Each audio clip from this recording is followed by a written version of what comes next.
What we're talking about here is applying double strategies to singles and being stable, being very stable. What that means is get your first serve in. Most people are taught to attack second serve, so we're going to reduce that by just putting 8% first serve in and using your ground strokes to work the court.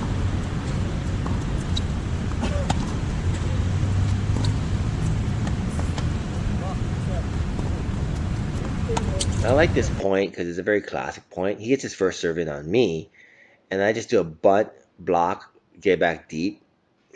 It's a hard first serve. I can't really attack it. Use a spin, put it back deep. Ideally, you would want to go corner or cross, but I just get back deep, hits it back to me, and I do what we always talk about, going to the weaker side, and he does the textbook shot back to me. He redirects it. Every down the line gets across court. I go to that zone one in the corner. He hits a aggressive backhand cross and forces me into the red zone, so I have a defensive shot. And the double whammy is not only does he seems to have read my book, but he's coming to net also. And I didn't see he was doing that till very late. So when you get that green shot, which is your forehand, you take it to the weaker side of your opponent. And then when you're in the red zone, go defensive. I went high and deep slice. He countered by coming to net. The sneak attack on the wide. And that's what you really want to do when you force him into a wide shot. You force me to run around the court. Because it's very difficult for me to recover from that point. The first thing is stability. Getting the first serve in and getting the first return in. And then getting to the rally and working the shot. Now, don't miss the returns. If they have a big serve, you can stand further back. If you stand further back, if it's a big flat serve, that's normally the counter. But then the counter to you standing further back is wide serves. So you have to just kind of judge what they're going to do to you. I just do bunt chips. Get the point started. And that way, if I bunt chip to get the point started, I can stay on the baseline to do this. It's actually more effective if I'm on the baseline. Or I'll stand behind the baseline and I'll step in and put my body weight behind the chip. The key is I don't miss chips very often. It's a very short return. Pushes back deep.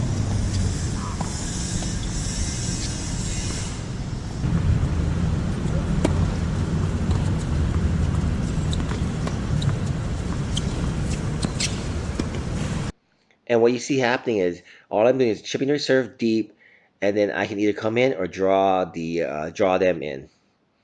I like this. I push back deep into the middle. There's no angle, and it also allows me time to recover. Watch by the time the ball lands. Where am I? I'm standing directly in front of him. A lot of times they do this open court shot, and you hit a drive. The problem is you end up in the doubles alley on one side of the court, and it opens up the other side of the court. And instead of me rallying with him, I do quick shot combos. I hit drops. I come to net. That way the point ends. And I want to break the rhythm. I don't want them to get a rhythm against me. So I'm always hitting drops. I'm always hitting deep slices. I'm hitting rolls. For a lot of variety. It works against the big serves also when they serve wide. The counter is for you to serve and volley, but a lot of people don't do this very well. So I push the chip deep, and if they counter with the serve and volley, then I push the chip short. Okay? Look where he ends up. Hits back to me. Then I can open court and come in with a sneak attack. And you want to run them when you come in on a sneak attack. Since I pushed them back deep behind the baseline, I like to push them into the court for a drop shot. You can use topspin to do this pattern also by just blocking. But I'm not as reliable on topspin return as I am on slice. So use your own shots to do this guideline. If they come to net to counter, which is the proper response, then you chip lower and short. And that way they have a low volley when they come in. That's the counter for that. And so it's kind of a cat and mouse kind of game. What do they do? They hit big, you chip short, they come in, it's a tough shot. So once you're in a rally, do what you can do to keep the ball deep. I like to slice because it's less tiring than hitting topspin. And once I get tired when I hit topspin, I'm going to start missing, but I almost never miss a slice. I find that the slice is annoying. It's a trickier shot for them to hit back to you, and they tend to pound topspin. But when they have to hit slice shots back, they tend to have to manipulate the ball a little bit better. Baseliners, I try to draw them into the net, and certain volleys, I try to push them back.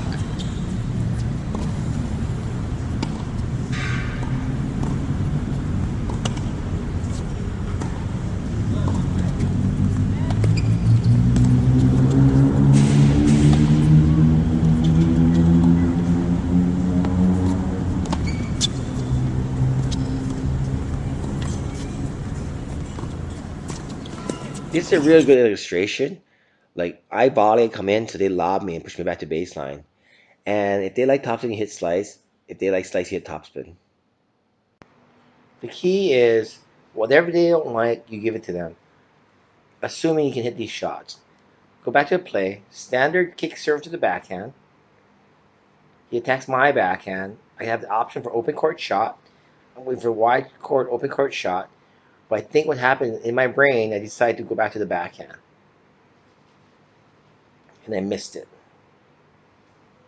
On the second opportunity, I go to the backhand. I actually should have followed that in. So that could have been a wide court, open court shot. I think I morphed in the middle of it to play his backhand only. I went high loop. The high loop does the same thing the slow slice does. It gives you time to recover.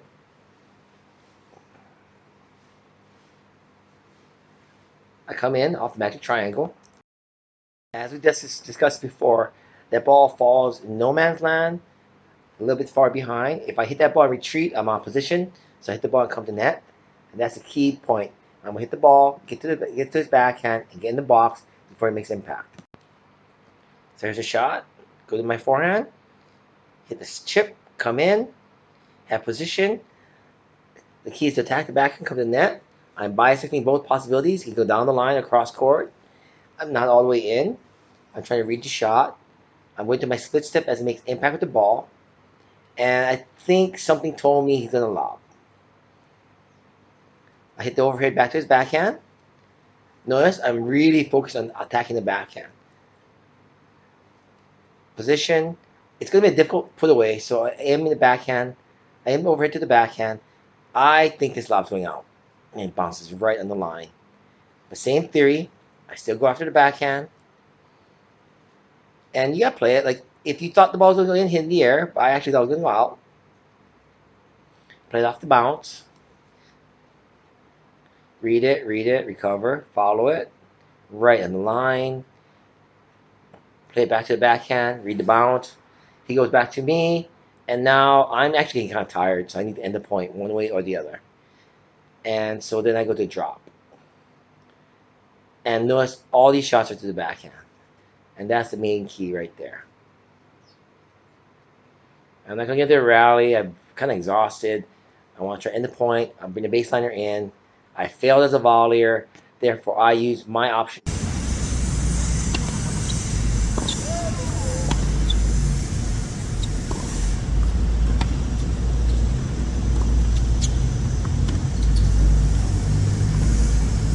But you see what happens at this point. We go middle serve, first serve, and then I push the ball deep to his forehand. I play the deep cross. Off down the line, she played deep cross. Make them move to the ball. He goes down the line, so I play cross again. Remember, every down the line gets a cross. And the slice is a good shot to recover. And it's also annoying because they're two in the backhand. He goes to the slice and he comes in, but short. And so what happens is pass within the angle, use the slice. Key on this shot is notice how far away he is when he comes in. I'm about to make impact to a ball right there. He's not in the service box. He's not covering the line, and he's kind of sliding over to cover the line. And so I play in front of him with a short angle pass. The down the line.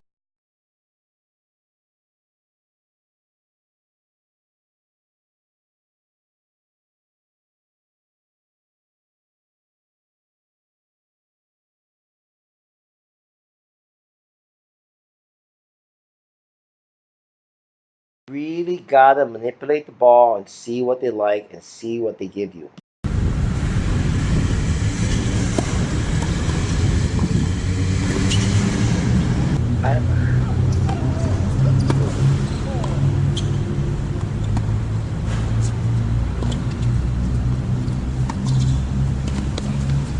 I like sneak combos. You gotta try find a place that work. I like that short. Keep trying to find a play that works.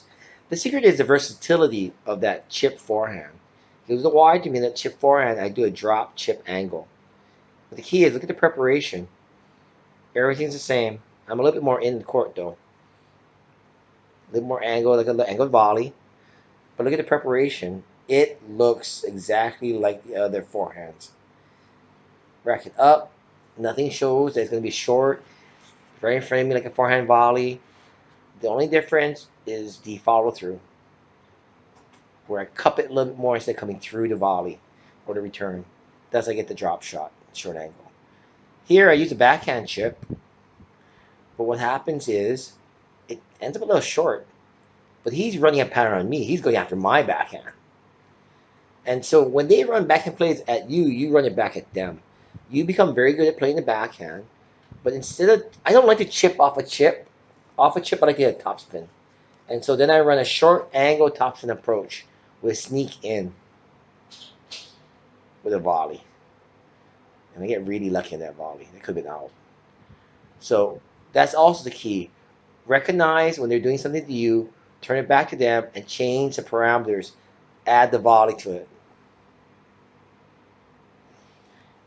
The key is approach. It pulls him into a doubles alley. He goes to one-handed slice, defensive shot, and they come in and hit the volley. Most people inadvertently follow this pattern. Once they're in the doubles alley, they get a red shot, they go to defensive shot on their backhand. And recognize when you put them in different positions on the court, regardless if they know the pattern, they will inadvertently hit the pattern. So once you push them in the alley, most people go for either a winner or they push the ball back into the court. That's a perfect time to come to the net, especially if they ran to the ball 2 or 3 steps.